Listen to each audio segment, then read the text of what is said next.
Welcome to DB Draft Brewery. My name's Adrian Finlayson and I'm the brewery manager. We're very excited to have you here on site today. So please take time to watch this induction video closely and follow the instructions while you're on our site. This will help keep you and others safe. If you have any questions, please just ask. Now, it's a condition of entry to our site that your vehicle may be searched upon exit.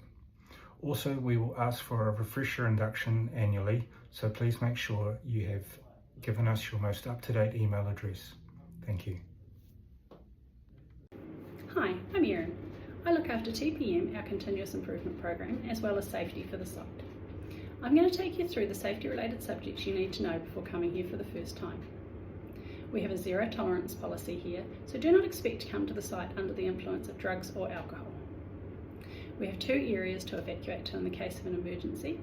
The first of these evacuation points is located in the staff car park at the front of the site, with the other located at the back of logistics at the driveway entry. In an emergency, you will hear an alarm that is continuous with instructions to evacuate the building. Please do so promptly if this happens. If appropriate and you see the emergency, call 111. Once you've reached the safe assembly point, please swipe your fob to be accounted for. As you first enter the site, you will come to the cafe and administration building, so we'll start there. In this building, you'll find the main first aid room, although first aid kits are also found in each working area on site. This is also where you'll find the kitchen, the coffee, and the central bathrooms. If you're on site from a temping agency today, you will remain here until your DB contact person comes to find you and takes you to your area of work.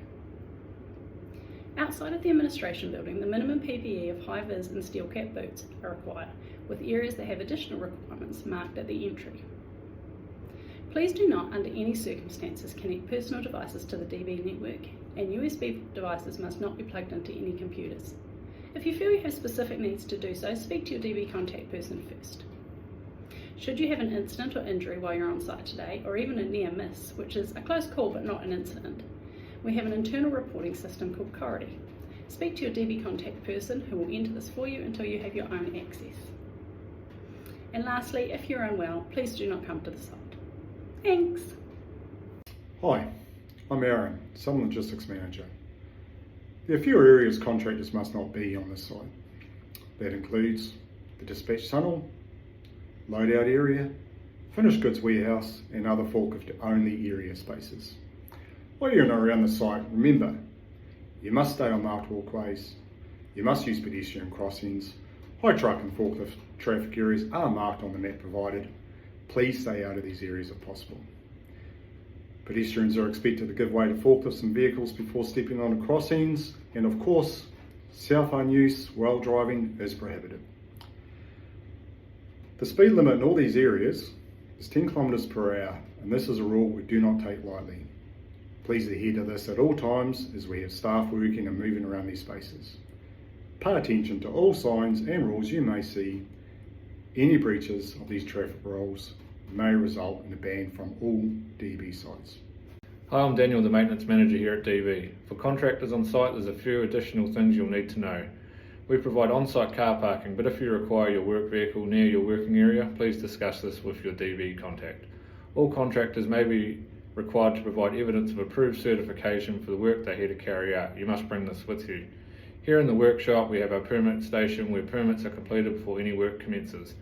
If the work you're doing is of a highly specialised nature, please bring your own risk assessment with you, and any intrusive maintenance will need a risk assessment completed as part of the permit to work.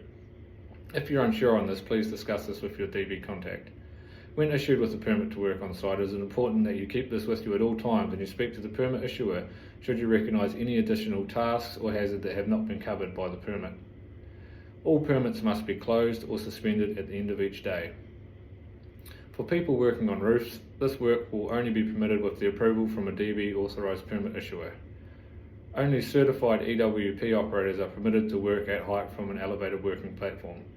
Your DB contact person can discuss with you the appropriate roof ladders, cage ladders, handrails, walkways and anchor points that are located in your area of work. Hi, I'm Hamish. I'm the packaging manager on site. It is mandatory to wear safety glasses and hearing protection without exception in the packaging halls due to the additional hazards found in this area, and gloves are required when touching glass bottles or making machinery interventions at any stage of the production. Broken, falling or exploding glass bottles are a significant hazard in the packaging hall as well as the recycling area. Also, in the unlikely event of a load spill from a truck or a forklift. Some of the other hazards found both here in the brewing and cellars areas are active forklift moving around, excessive noise, steam and hot pipes, chemicals such as caustic and acid, CO2, suspended ceilings for load bearing and weight bearing restrictions, moving parts and machinery. For people joining us for operational roles either casually or permanently, you will need to conduct a safety sign-off before being permitted to interact with any machinery. This ensures you are safe while you are learning. Hi, I'm Adrian, the Brewing Quality and Utilities Manager. In the brewing and cellars areas, we have a number of risks we'd like to inform you about. Firstly, we have CO2 and low levels of ammonia present on site. If all is normal and safe in the area, there is no audible alarm and a solid green indicator light. If there is a minor leak detected, however, there will be a non-audible green and red flashing light. This is considered a warning pre-alarm and allows staff to remain in the area for up to 15 minutes to attempt to resolve the issue. Following this, if gas levels continue to rise, there will be a loud audible alarm and a solid red light.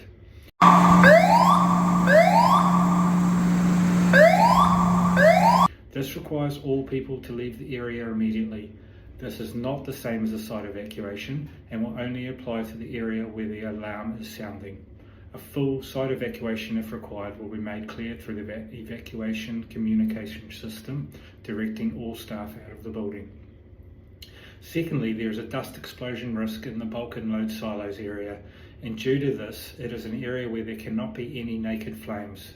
Should your role require you to work in this area, you will receive a more thorough training and safety assessment to do so. Finally, you are also strongly encouraged to stay on the walkways within the cellar area due to the various risks in the department, including a high number of trip hazards such as hoses. The PPE requirements in brewing and utilities are shown on all entry doors and include high-vis safety boots and safety glasses. There are many chemicals in this space as part of our processes, with safety showers located at regular intervals in the area. Please do not remove safety glasses when working or moving around.